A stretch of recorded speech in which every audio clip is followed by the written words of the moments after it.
Eu pedi para Deus falar conosco, pedi para Deus falar comigo, muitas vezes eu orei essa semana nesse sentido. Eu queria trazer hoje uma palavra sobre pais e filhos, sobre educação de filhos, por tudo que aconteceu, por tudo que está acontecendo e o posicionamento da nossa igreja, posicionamento espiritual, posicionamento que Deus espera de nós e o que Ele libera para nós. Amém? Eu queria que você abrisse a sua Bíblia no livro de Mateus, capítulo 1, versículo 18. Livro de Mateus, capítulo 1, versículo 18. Todo mundo achou? Amém. A minha versão, que é NVI, que vocês sabem, diz assim: Foi assim o nascimento de Jesus Cristo. Maria, sua mãe, estava prometida em casamento a José, mas antes que se unissem, achou-se grávida pelo Espírito Santo. Por ser José, seu marido, um homem justo e não querendo expô-la à desonra pública, pretendia anular o casamento secretamente. Mas depois de ter pensado nisso, apareceu-lhe um anjo do Senhor em sonho e disse: José, filho de Davi, não tema receber Maria como sua esposa, pois o que nela foi gerado procede do Espírito Santo. Vira a página, Mateus capítulo 2, versículo 13 e 14. Mateus capítulo 2, verso 13 e 14. Depois que partiram, um anjo do Senhor apareceu a José em sonho e disse-lhe: Levante-se, tome o menino e sua mãe e fuja para o Egito. Fique lá até que eu lhe diga, pois Herodes vai procurar o menino para matá-lo. Então ele se levantou, tomou o menino e sua mãe durante a noite e partiu para o Egito. Amém. Pode fechar sua Bíblia, feche os seus olhos também. Pai, nós precisamos ouvir a Tua voz hoje. Nós precisamos do Seu direcionamento nessa noite aqui, Senhor. Que não haja interferências humanas, mas que haja interferência apenas do Senhor. Nós somos guiados pelo Teu Espírito para que o Senhor nos dê estratégias para vencermos, ó Pai, em nome de Jesus. Amém. Deixa eu falar algo que precisa ficar muito claro antes de eu iniciar a mensagem. Quando Jesus esteve na terra, Jesus era, nos 33 anos que ele passou por aqui, 100% homem. Jesus não era 50% homem e 50% Deus. Jesus, aqui na terra, foi 100% homem. Entende? Jesus não teve a sua divindade, ele não revelou a sua divindade aqui na terra. Jesus fluiu no Espírito aqui na terra, como nós fluímos no Espírito. Mas Jesus foi 100% homem. Amém por isso? Então vamos lá. Depois de 400 anos em silêncio, a profecia que Deus dá a Isaías agora se cumpre. Deus escolhe uma moça nova, agraciada, cheia de favor imerecido do Senhor. E o anjo aparece a ela, e vocês conhecem a história, e diz que ela conceberia a um filho, que era do Espírito Santo. Ela estava prometida em casamento, ela já estava noiva. Algum tempo mais para frente, ela casaria com outro homem de Deus, um homem íntegro, chamado José, da tribo de Judá. Um homem cheio do Espírito Santo também. E agora, ela toma aquele susto, ela recebe o anjo, a notícia é muito avassaladora, porém, ela sabe que é um privilégio. Aspas, nós cristãos amamos a Maria. Amém, irmãos? Amém. Nós amamos e respeitamos a Maria. Ela foi uma mulher agraciada por Deus. Agora ela está prometida em casamento. E agora a conversa é diferente, porque agora ela chega para o marido, o futuro marido, e ela fala assim: então, José, sabe o que é? Eu estou grávida. E é do Espírito Santo. Bacana. Imagina você recebendo a informação da sua esposa, já está grávida, e você, e é do Espírito Santo. Olha que sabedoria. Ele falou assim: vamos desmanchar esse noivado hoje. Está aqui o texto. Em secreto eu vou lá e vou anular o casamento. Eu vou dar uma desculpa lá, que É incompatibilidade de gênero, não deu certo. Tribo de Levi e Maria, tribo de Judá, não combina. É muita adoração e é muito fogo no Judá, então não dá certo. É muito cordeiro e leão, não dá certo. E ele tem a ideia de cancelar o casamento. Mas agora, o mesmo anjo que apareceu a Maria, agora aparece José e fala: José, fica tranquilo, José. Essa semente que está no ventre de Maria é sim do Espírito Santo. Vocês foram chamados para uma grande obra. E toca o barco, José. Maravilha. José acredita, assume Maria e continua a vida. Passam-se os meses, a Bíblia não vai dizer o tempo, mas pela história dá para entender que ela já está no final da gestação. José, ele é de Judá, da tribo de Judá. E o rei César faz o quê? Chama todos para um censo. Lucas capítulo 2. Quando ele chama todos para um censo, todos que estão em cidades que não é natal, devem ir para a sua cidade natal. E José pega Maria, grávida, e vai até Belém, para poder fazer o censo, para poder fazer o recadastramento, ou sei lá o quê. Estão entendendo até aqui, queridos? É só o nascimento de Jesus, é muito fácil. Quando José chega em Belém, acontece o inesperado. Maria dá à luz. Aquela coisa toda, não tem hotel 5 estrelas, vão para a manjedoura e ponto final. O mesmo anjo que tinha se revelado a Maria e a José, agora de novo chega a José. Ele estava em Nazaré, foi para Belém, e ele fala assim: José, você não sabe. O Herodes lá em Nazaré vai matar todos os meninos. Faz uma coisa, desce para o Egito. Aspas. José era carpinteiro. Ele tinha a empresa dele, sim ou não? E agora ele desce para o Egito. E a Bíblia diz que quando o rei Herodes morre, ele volta até lá. Então, a história inicial, o pano de fundo é esse. Deixa eu falar uma coisa para vocês. Pela vida de Jesus, pelas atitudes de Maria, pelas atitudes de José, a gente consegue identificar que eles foram excelentes pais. Não tinham melhores. Não tinham melhores. Olha que coisa interessante. Mesmo José sabendo do problema, mesmo José sabendo que Maria estava grávida, e ele estava desconfiando de Maria, olha a atitude que ele teve: eu vou fazer em secreto. Eu não vou te expor. Isso é coisa de homem ou não é coisa de homem? Se é outro, já coloca no Facebook: fui traído. Puf. Já manda para os grupos, já... aquela coisa toda. Ou seja, José não quis expor um problema de relacionamento interno dele. Tá entendendo aí, ô facebookeiros? Cuidado. Não expõe a sua vida, porque você pode se arrepender depois. O problema interno deles é deles, eles resolvem. E Maria teve a hombridade também de fazer o quê? Ô José, deixa eu falar uma coisa.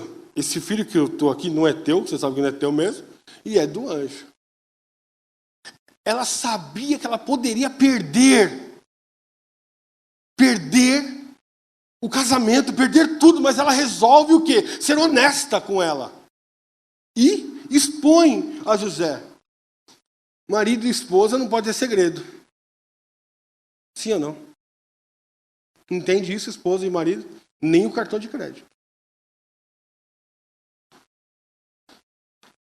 Jesus começa, ou nas parábolas de Jesus, a gente vê um conhecimento de Jesus muito interessante. O Augusto Cury escreve no livro dele sobre Maria, ele fala que Maria ensinou Jesus sobre botânica. Jesus fala de flor, Jesus fala de árvore, Jesus fala de cada coisa que eu falo. Eu não sei essas coisas que Jesus fala, não. Eu sei porque ele escreveu aí, estou lendo aqui. Jesus é um cara sensível. E isso era a responsabilidade de Maria no seu ensinamento. Olha que interessante. Quando Jesus está com 12 anos, que eles vão até Jerusalém para a festa, e Jesus está lá no meio do templo, Jesus está lá falando com os grandão. E José e Maria esquecem Jesus e vai embora. Depois de um dia, Maria, o Jesus está onde? Não está com você. Não está com você? Você nunca esqueceu seu filho no shopping? Uma vez lá na igreja, lá onde eu era de São Paulo, acabou o culto, eu vou fechar, tinha um menino lá atrás. Eu falei, o que você está fazendo aqui? Eu falei, não sei, cadê minha mãe? Mas ele estava em casa. Eu liguei para a mãe dele e falei, moça, você esqueceu seu filho. Em nome de Jesus. Aconteceu. E é da sua família, Fábio. Aconteceu. Eles esqueceram. Na hora que eles esqueceram, qual que era? A culpa é sua. Eu não vou falar sobre culpa hoje, tá bom? Eu já falei no ano passado. Mas o que eles fizeram? A Bíblia diz que os dois voltam juntos. Eles já estavam caminhando há um dia. Eles voltam um dia para procurar Jesus. A Bíblia diz que depois de 3 dias eles acham Jesus. Uau! E vão procurar Jesus. E procura Jesus, aí acha Jesus. Ou seja, eles resolveram o problema juntos. Ô Maria, faz o seguinte, você que errou, então você vai e eu vou ficar aqui. Eu quero chegar em casa logo. Não, os dois resolveram o problema dos dois.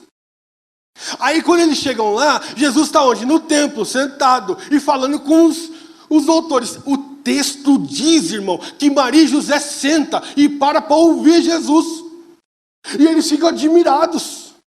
É a mesma coisa que eles estarem aqui, aí eles chegam, olha, nossa, que isso?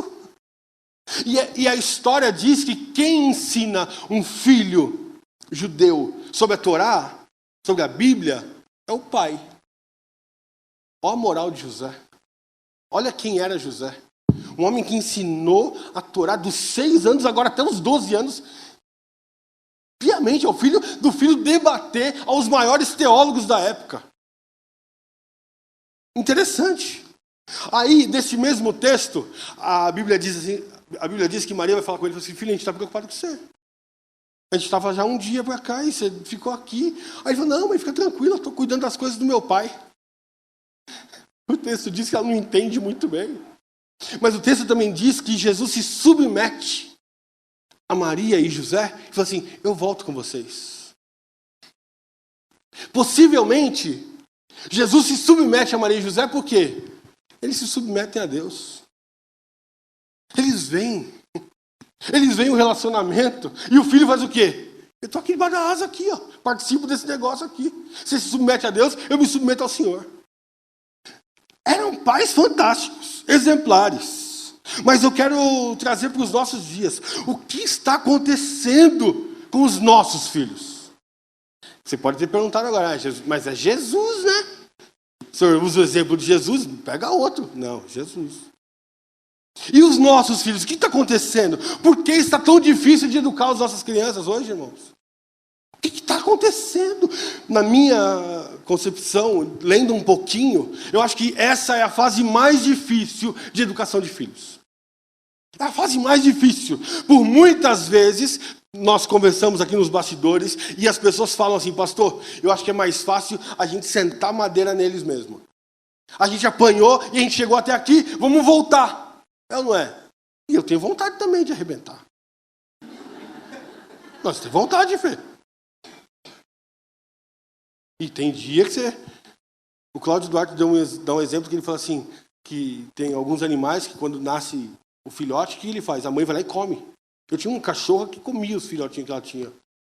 E quando a gente vê, nossa, que fofinho, dá até vontade de morder. Aí quando cresce, assim, por que eu não comia essa coisa quando eu era pequeno? Não tinha problema. Depois, resolvia uma boa parte disso aqui. Só para acalmar.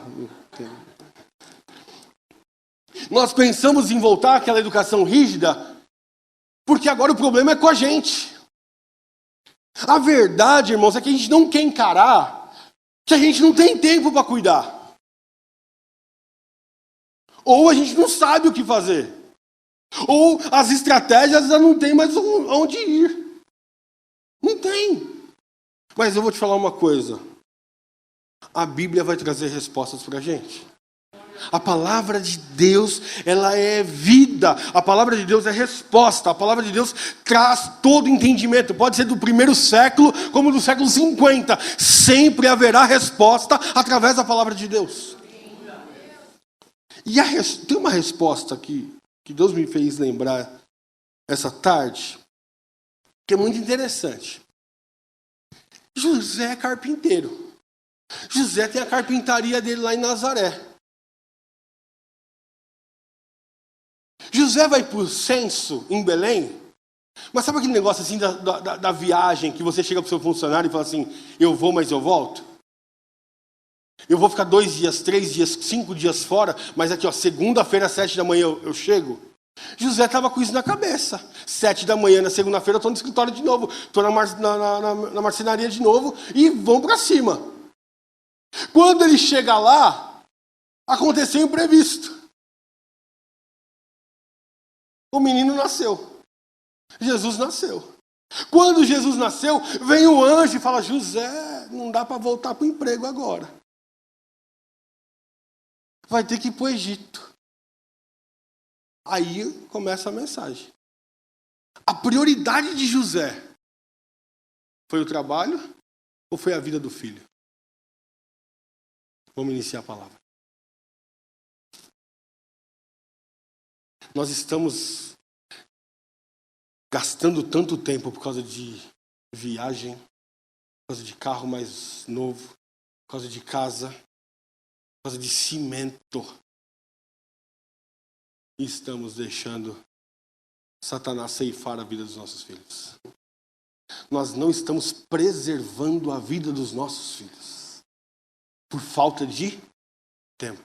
Mas pastor, você é doido. Eu preciso trabalhar. E você é doido porque não conhece o Deus que você serve. Olha só. Tatiana Tauci, de 35 anos. É a mãe do moço que fez a chacina em Suzano. Ela disse assim para a Folha de São Paulo. Ele tinha internet, TV a cabo, tinha tudo.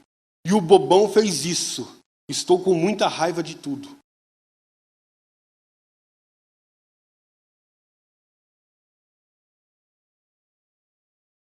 A mãe viu o filho matar 8 pessoas, 9 pessoas, sei lá, quantas pessoas. Fora o tio que tinha matado.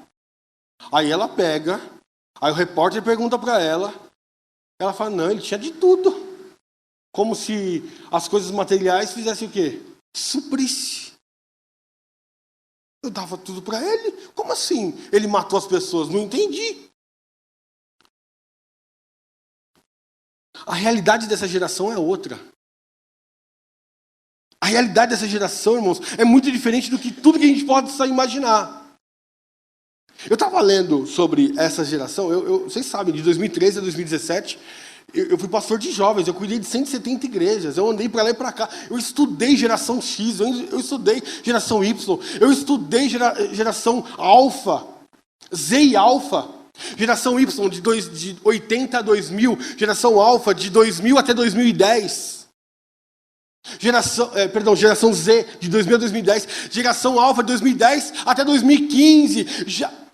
O tempo cronológico das gerações estão se encurtando. Antes era 20 anos, depois era 10, era 5, agora é 1 ano. Agora não existe mais cronologia fixada para as gerações. O que existe hoje, que a psicologia, o que o neuropsicólogo diz, é que existe a geração do quarto. E essa é a geração que a gente tem enfrentado. Não importa a idade. Essa é a geração do quarto. Como assim, pastor? Essa geração é do quarto e ela é caracterizada pelo adoecimento emocional e mental dos nossos filhos. Segura o cinto, aperta o cinto aí. Vamos começar. Olha isso. Essa geração são crianças, adolescentes e jovens que passam mais de 6 horas do seu dia, quando estão em casa, nos seus quartos, isoladas, sem diálogo, sem trocas. Sabe? Sem a experiência do contraditório. Porque assim, se alguém contradiz eles, o que eles fazem? Tchau. Remover você, filho. Eu bloqueio você. Não vai me contradizer. Você é doido? Não. Acabou. Sem a experiência do contraditório, em seus aparelhos eletrônicos, vivendo num mundo sem verdades e sem emoções. Essa Seja bem-vindo, welcome, a geração do quarto. Essa geração, ela nasce, ela emerge de um mundo muito incompreensível, ou de incompreensão para eles. É um mundo de frequente comparação. Porque na internet o negócio é pesado. Se nós estamos inclusos nisso, nós só postamos quando a gente está num lugarzão top. Eu nunca vi ninguém postar que está arrebentado. Isso até fala de todos, mas é a total realidade. Porque a internet, ela massageia e alimenta a nossa rejeição. Porque você coloca lá que você está num restaurante bacana, o que eles vão fazer? Poxa, que legal. Que bacana que você está nesse restaurante bacana. Você tem dinheiro para estar nesse restaurante bacana. Além da comparação, eles têm ausência de empatia. Não tem. Não está no mesmo grupo. Não fala a mesma linguagem. Não está no mesmo propósito. Exclui. Eu removo você do meu grupo. No currículo, eles colocam hoje que eles são administradores de grupo do WhatsApp. Quem aqui de RH sabe o que eu estou falando? Suzana já recebeu o currículo assim? Eles têm ausência de compaixão. Eu não sei qual é a dor do outro. Porque é superficial. É perante uma tela. Fica para lá, fica para cá. Por mais que eles tenham muito diálogo, eles não têm diálogo. Por mais que eles tenham muito envolvimento, eles não têm envolvimento. E eles têm o pior de todos, que é a ausência do amor. Irmãos, isso aqui não é mentira. É o que a gente vive na nossa casa. É nossa casa. A gente pode fechar as portas da igreja, que é tudo nosso aqui. De mim até... todo mundo aqui está no mesmo barco. É assim que está sendo as coisas. Nós estamos perdendo os nossos meninos e as nossas meninas para os comportamentos. Automutilação. É mentira, irmãos? Suicídio. Depressão. Se a gente fosse falar de síndromes, quais? Todas. Fobias. Distúrbios alimentares, uso abusivo de álcool e drogas, violência, isolamento digital.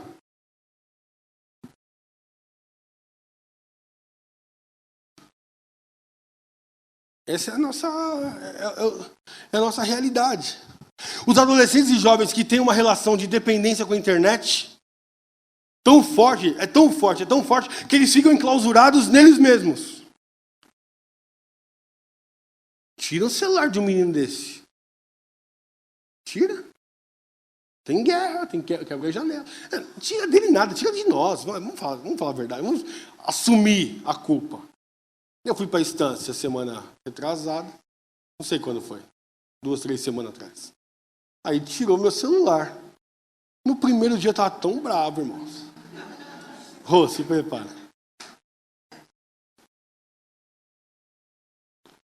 Eu estou sem celular aqui, eu já bati no bolso umas 7 vezes já, está no carro. Nós não conseguimos mais nos desligar, porque o nosso mundo, o nosso universo é isso. E mesmo que não tenha nada a fazer, a gente está ali. E é nós. Imagina eles que nasceram nisso. O Arthur e o seu filho possivelmente perguntam para você: ô pai, ô mãe, como é que você fazia se você não tinha celular? Você brincava do quê? Não tem brincadeira sem celular. Afinal de contas, eu pulo amarelinha com o celular. É tão legal. Eles não sabem o que é brincar de stop, não, gente. Eles não sabem o que é correr. Não sabem.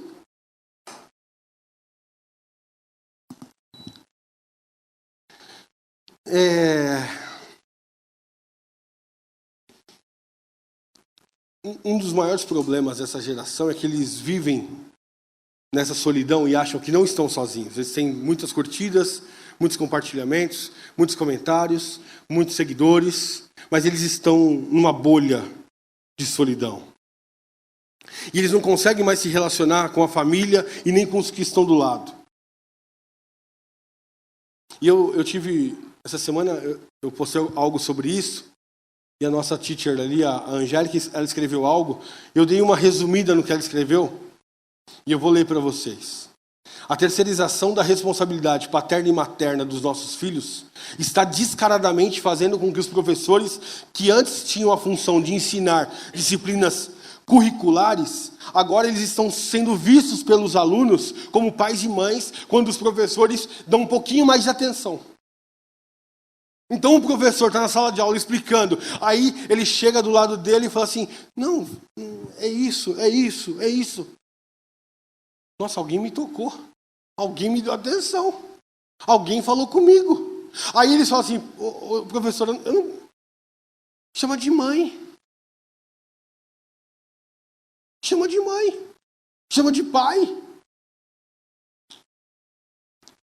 E nós, pais, terceirizamos, às vezes quarteirizamos, sim, a educação dos nossos filhos. Quem assume essa culpa aqui, levanta a mão comigo. Só quem estava domingo no culto entendeu e levantou a mão. Mas deixa eu falar uma coisa para você. Não adianta ficar falando aqui do que é, se a gente não chegar na cura. Certo, irmãos? O que a gente tem que fazer? Vamos para as coisas práticas. Como fazer? O que fazer?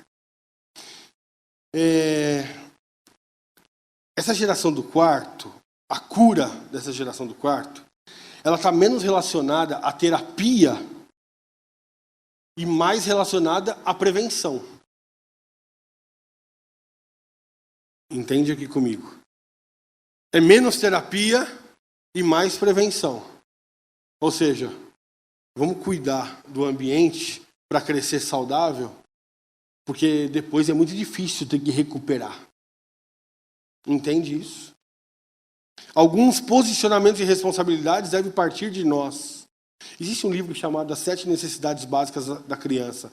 Eu vou tentar depois fazer uma série de mensagens sobre cada tema para a gente expor isso melhor, mas algumas coisas eu trouxe aqui para a gente. A primeira coisa é a segurança. Quando uma criança não recebe do pai a proteção, a segurança necessária, ela vai lá fora, ela tem medo. Ela sente medo de tudo. Ela não se acha capaz. Ela acha que ela não pode. Ninguém afirmou ela. Ninguém disse para ela, você pode sim. O Arthur não está aqui, né? O Arthur hoje foi no aniversário do amiguinho dele, do Otávio, que cresceu com ele, cresceu com ele.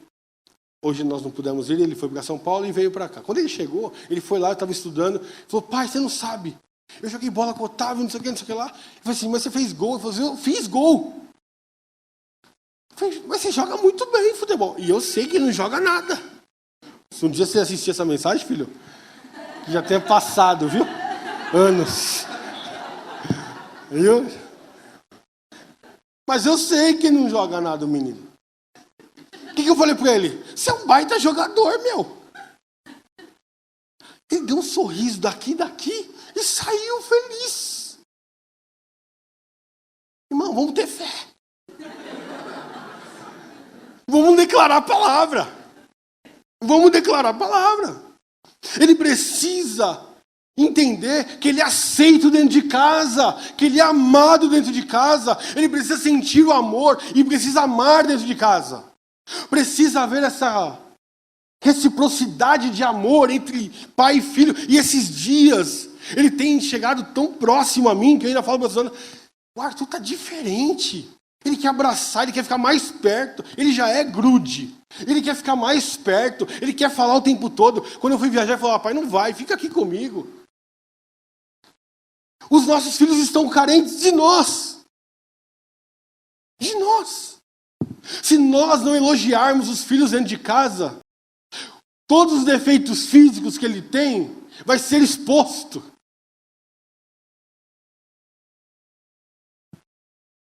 Sim ou não? Quem aqui nunca teve um apelido, irmão?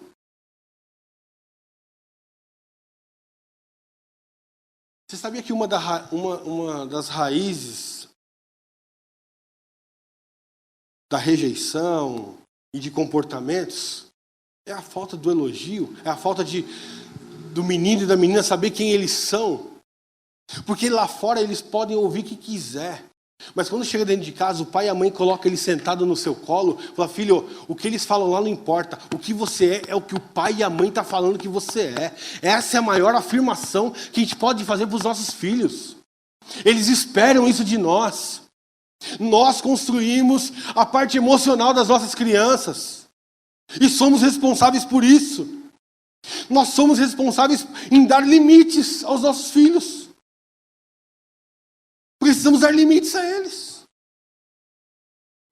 E hoje a irmã Anitta me colocou uma frase que eu falei assim: eu vou usar essa frase aí, irmã. Já... Não foi que eu falei? O bullying sempre existiu. O que não pode existir são filhos órfãos de pais vivos. Nós colocamos no mundo. Mas deixa tocar o barco. Onde come dois, come três, não é assim que a gente fala? Olha essa frase, onde come dois, come três. É o maior absurdo nosso. A gente não coloca filho para dar comida. Ou é? Não, bom, se tem 3, 4... Comer não vai fazer. Põe água no feijão, nós dá um jeito. Come ovo, bate no ovo que fica um omelete. Batendo, vai inchando.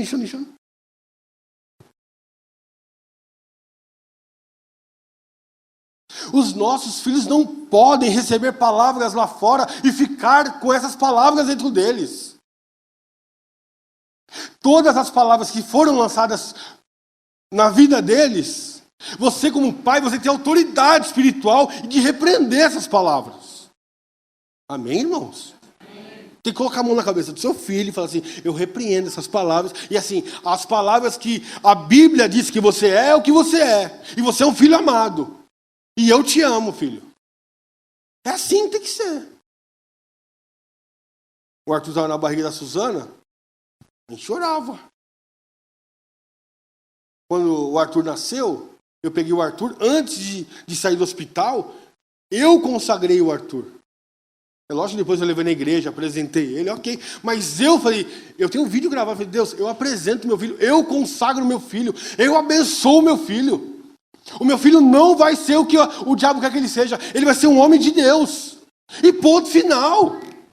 Quando Josué toma aquele posicionamento, ele fala o quê? Ô, gente, vocês fazem o que vocês quiserem da sua vida. Eu e a minha casa, a gente vai servir a Deus. Ponto final. Aquilo não é promessa, aquilo é atitude.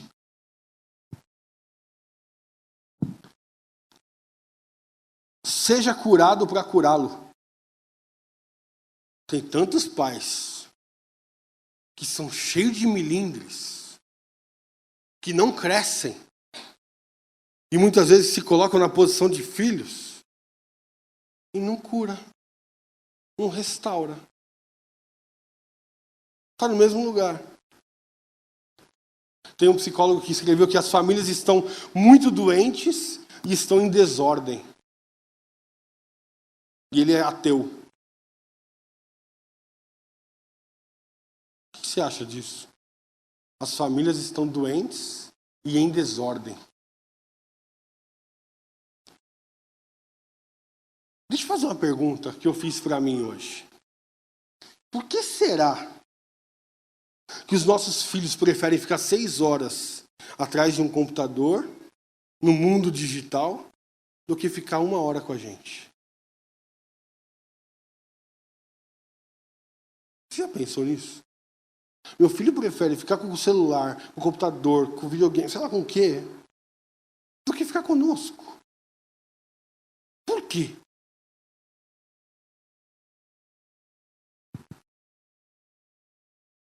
Os nossos filhos, geneticamente, emocionalmente, são muito parecidos conosco. Mas os nossos filhos tomarão atitudes e decisões diferentes das nossas. A gente tem que entender isso e respeitar. Entende isso, irmãos? Abre a sua Bíblia. Eu queria que você abrisse a sua Bíblia agora, no 2º livro de João. Lá no final da Bíblia, quase chegando em Apocalipse. É um capítulo único, só tem um capítulo. E o verso 12. 2 João.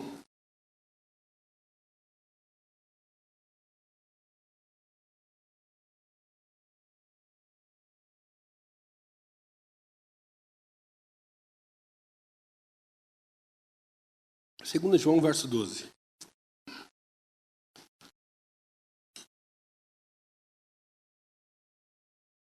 A minha versão fala assim: é o apóstolo João escrevendo a um presbítero, a uma igreja, e ele está escrevendo uma carta de próprio punho. Um versículo antes de ele terminar a carta, duas frases antes, ele fala assim: tenho muito que lhe escrever, mas não é meu propósito fazê-lo com papel e tinta. Coloca para os nossos dias de hoje. Eu poderia te mandar muitos WhatsApp, mas eu quero poupar. Em vez disso, em vez de mandar WhatsApp, eu espero visitá-los. Eu espero estar face a face com você, para que a nossa alegria seja completa. Olha o que o João está falando no primeiro século. 20 séculos atrás. É bom escrever para você. É bom receber correspondência. É bom saber notícia sua. Mas a maior alegria é eu ter relação olhando nos seus olhos. O que Satanás está tentando fazer? Tirar. Arrancar. Não, continua escrevendo. É melhor escrever. E ainda a gente usa algumas muletas, algumas desculpas assim.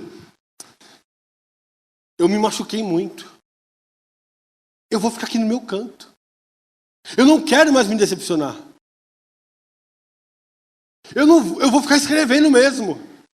E ele fala que a alegria, quando nós nos encontramos, a comunhão. E o Salmo 133 faz só cela. É bom mesmo estar em comunhão. Deus ordena a bênção. A unção vem. Dentro da sua casa, a bênção está na unidade. Vou falar de novo. Dentro da sua casa, a bênção está na unidade. Você e eu, como pais, nós precisamos mostrar para os nossos filhos que estar conosco é prazeroso. Estar conosco, poxa, eu prefiro ficar com meu pai do que ficar com o celular chato, falando com os irmãos da igreja. Eu falo com os meus amigos. Eu quero estar com meu pai, eu quero conversar com meu pai, eu quero estar com a minha mãe. Eu quero fazer comida com a minha mãe. Nós precisamos criar ambientes dentro de casa para que eles se sintam o quê? Eu estou em casa, cheguei em casa. Quando eu cheguei em casa, eu preciso desligar o celular. E ao contrário, a gente quando chega em casa, nós nos enclausuramos. Sim, eu estou mentindo aqui, irmão? Tem alguma mentira aqui? Precisa voltar o prazer de nós estarmos juntos. Deus precisa restaurar a mesa de novo no lar. Deus precisa restaurar novamente ou o café da manhã, ou o almoço, ou o jantar, mas pelo menos uma das refeições, em nome de Jesus, faça sentado à mesa com sua família. Volte às tradições, volte aos princípios. Promessas são cumpridas a partir do entendimento dos princípios. Quando você cumpre princípio, Deus cumpre promessa. Há necessidade da sua casa se tornar um reduto de paz, para que seus filhos, sua esposa e seu marido tenham prazer de estar lá. O celular não traz alegria maior do que estar perto de você. Estar perto de mim tem que se tornar uma coisa prazerosa. Irmãos, eu estou incluso nessa mensagem, amém, queridos?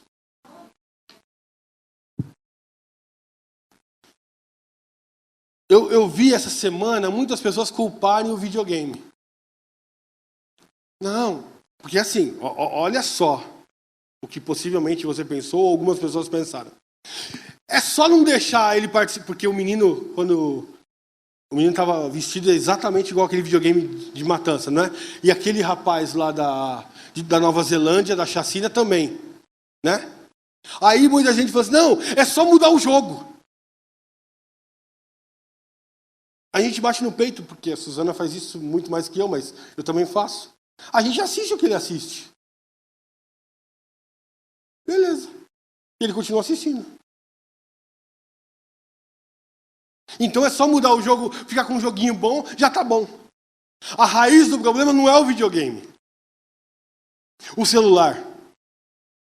A culpa disso tudo é a nossa falta de tempo, o nosso comodismo.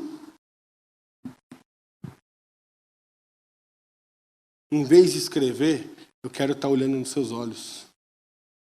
Em vez de você estar lá jogando, eu quero estar perto de você olhando nos seus olhos. Irmãos, é chato fazer lição de casa com os filhos. Tem alguém aqui que gosta? Não é possível. Então, tem 2, tá bom. 3, 4. Só 4. Eu estou no outro barco. É muito chato. Mas tem que fazer. É o tempo que ele tem do seu lado e do meu lado. É o tempo. A prioridade não são as coisas, a prioridade são as pessoas. E no caso das pessoas, são os nossos filhos. Está entendendo isso, irmãos? O menino, ele se veste... Eu não sei como chama o jogo, de verdade. Eu não tive a curiosidade de saber. Ele se veste igual o personagem no jogo. Mas os nossos filhos se vestem igual o youtuber. Os nossos filhos se vestem igual o Neymar. Os nossos filhos se vestem... Não vou falar nomes. O Neymar não vai ver nunca, né? Então... Os ídolos deles, ou a inspiração deles. Antigamente, a gente fala assim, quem é seu maior ídolo? É meu pai. Meu pai trabalhou bastante. É minha mãe é guerreira. Minha mãe fez isso, minha mãe lutou, meu pai lutou. Pergunta para o menino quem é o ídolo dele. Não responde, filho. Se tiver alguma criança aqui. Por que nós não somos mais? Porque nós queremos sair de Belém e voltar para Nazaré. E tem horas que Deus está falando assim conosco. Tem que dar uma pausa, porque é crítico o cenário aí fora. É crítico. Não vai para Nazaré, vai para o Egito. Vai ganhar menos. Mas deixa eu te falar uma coisa. Ele não ficou desamparado. Lembra os magos? Lembra a oferta que ele recebeu? Deus não deixa você desamparado quando você cumpre os princípios de cuidar da sua casa. Eu dei uma palavra aqui e essa palavra continua de pé. Nós que cuidamos da nossa casa, nós trabalharíamos menos e ganharíamos mais. É que você não confia em Deus, por isso você não está vivendo isso. Acredita ainda que você consegue. Que você precisa trabalhar mais mesmo. Continua assim. Continue assim mesmo, que você vai ver o que acontece. Os nossos filhos precisam voltar a ter exemplos dentro do nosso lar. Referências, cuidados dentro de casa. O espelho não pode ser o videogame. O espelho não pode ser o youtuber que tem 12, 13, 14 milhões de seguidores.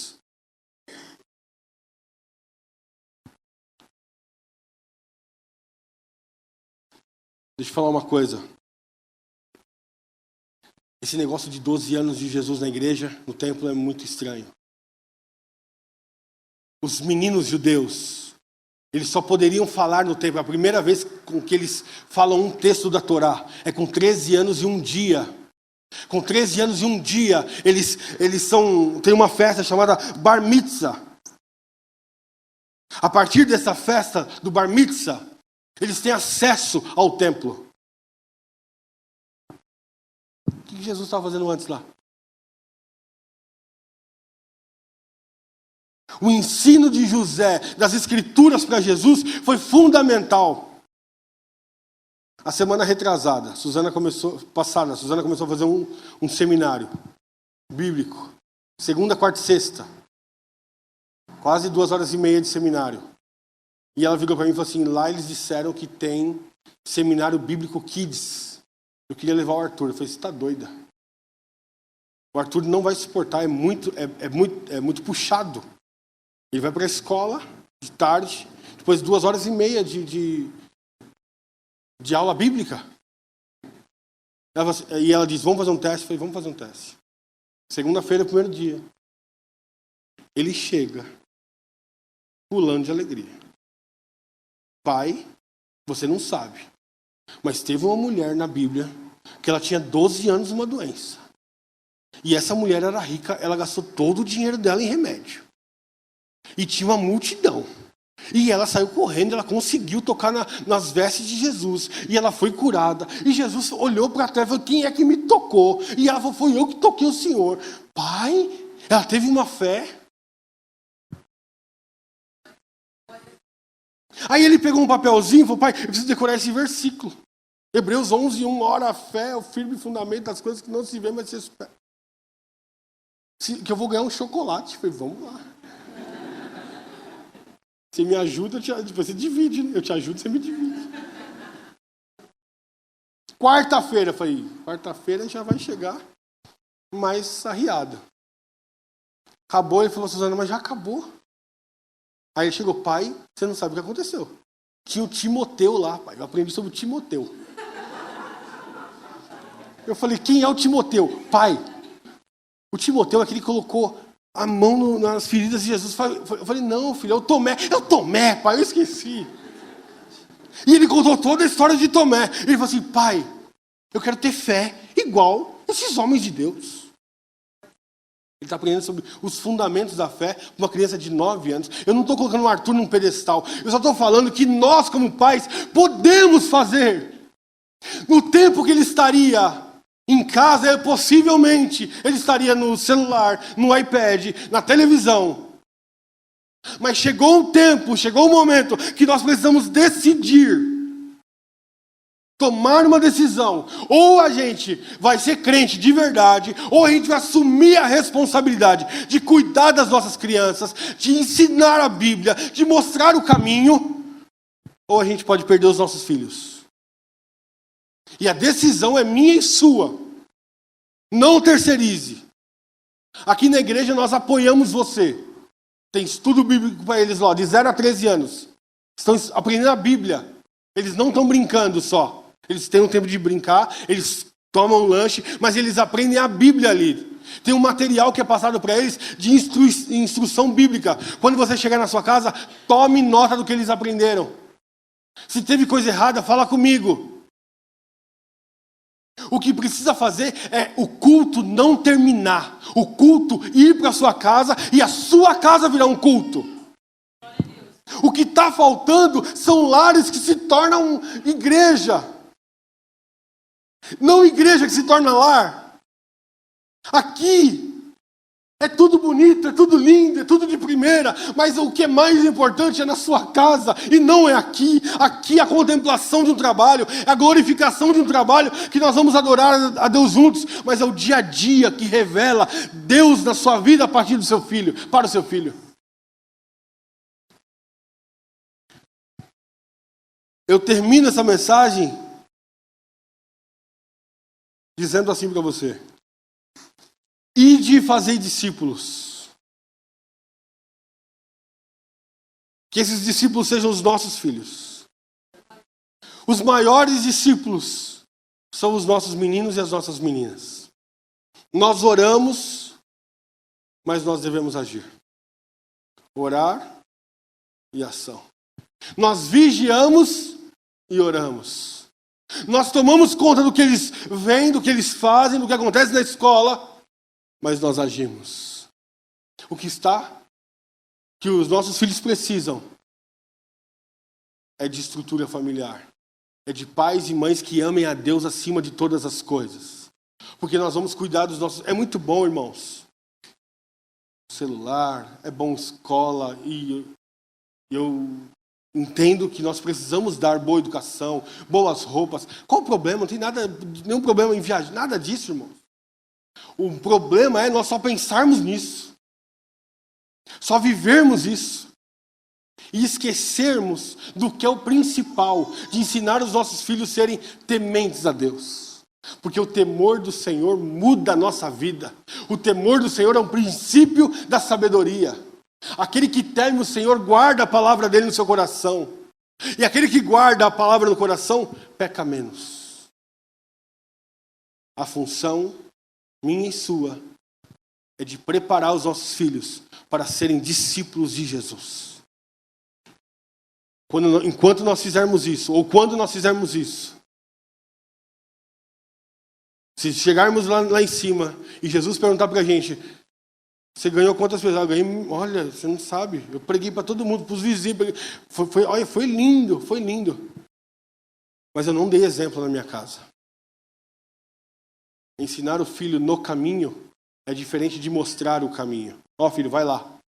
Filho, vamos juntos. Cuidado com as suas palavras dentro de casa.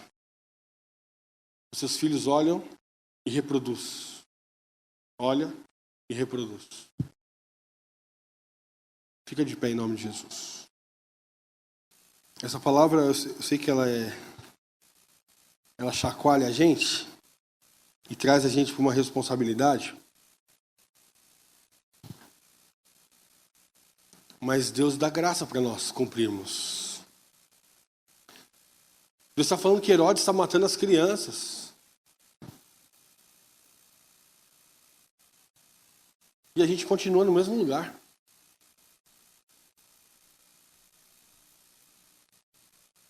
Nós não obedecemos. Sai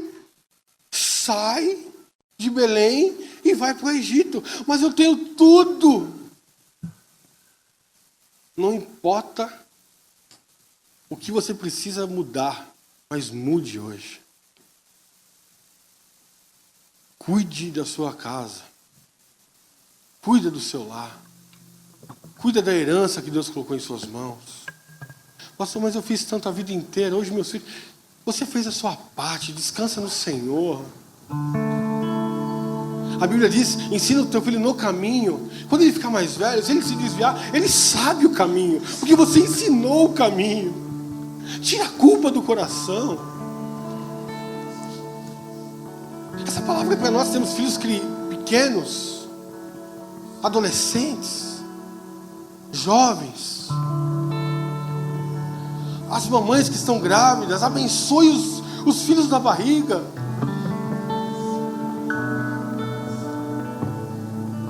Está grávida, gaste tempo quando ele nascer. Esse tempo não volta. O dinheiro daqui a pouco entra, mas o tempo não volta. A idade não regride mais. Curta as fases do seu filho, independente da idade que esteja. Converse com ele das coisas que ele gosta. Aprenda do que ele gosta, para você ter diálogo com ele.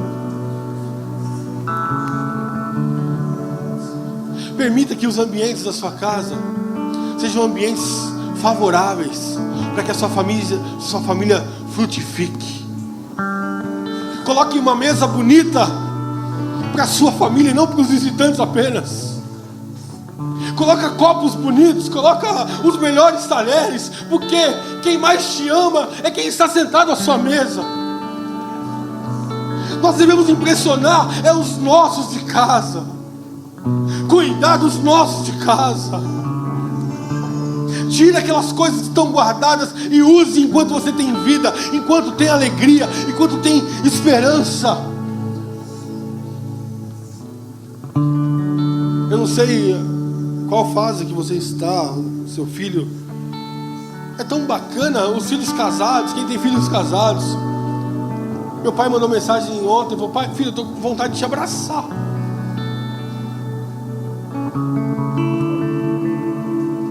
E é isso aí.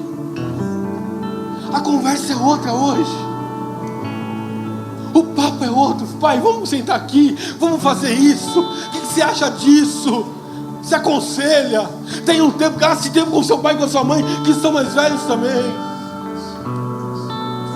Gaste tempo antes de Deus levar. Não deixe para falar tudo que você precisa falar no caixão. Fale em vida, porque depois é tarde. O tempo não perdoa. O tempo passa.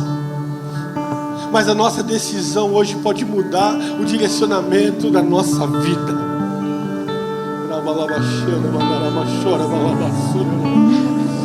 Que as estruturas demoníacas do mundo que querem invadir a nossa casa sejam quebradas pelo poder do nome de Jesus.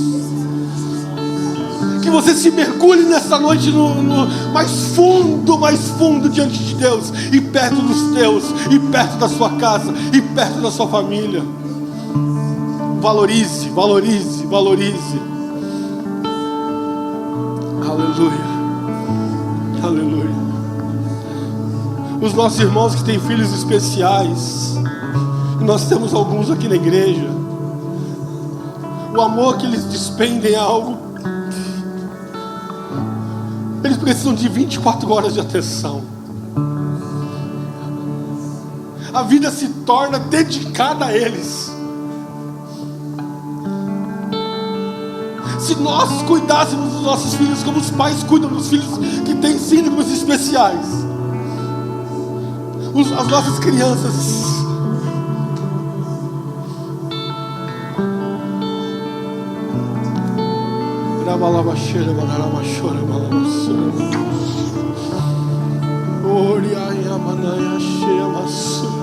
Deus vai trazer cura para a nossa casa. Deus vai trazer cura para os relacionamentos. Deus vai trazer cura para as necessidades. A nossa geração dos nossos filhos não será a geração do quarto, mas vai ser a geração que adora o Senhor, a geração que foi chamada para o Senhor, a geração que ama e não a geração que se enclausura, a geração que se relaciona, que comunga. Todas as sextas-feiras, às 11 horas da noite, os jovens se reúnem aqui. A partir de 14 anos, incentive seu filho, traga seu filho, invista esse tempo. Está abertas as portas. Mude as prioridades.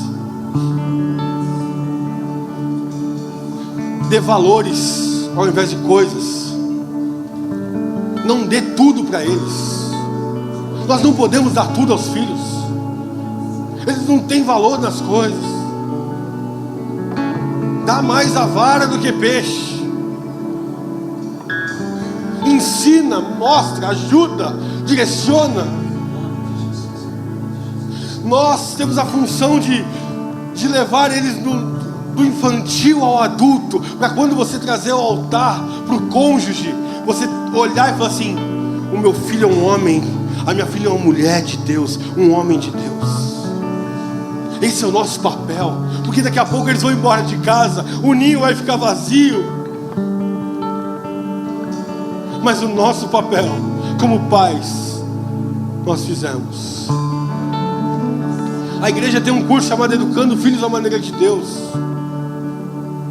Fala com os meninos, faça curso. Dedique mais tempo.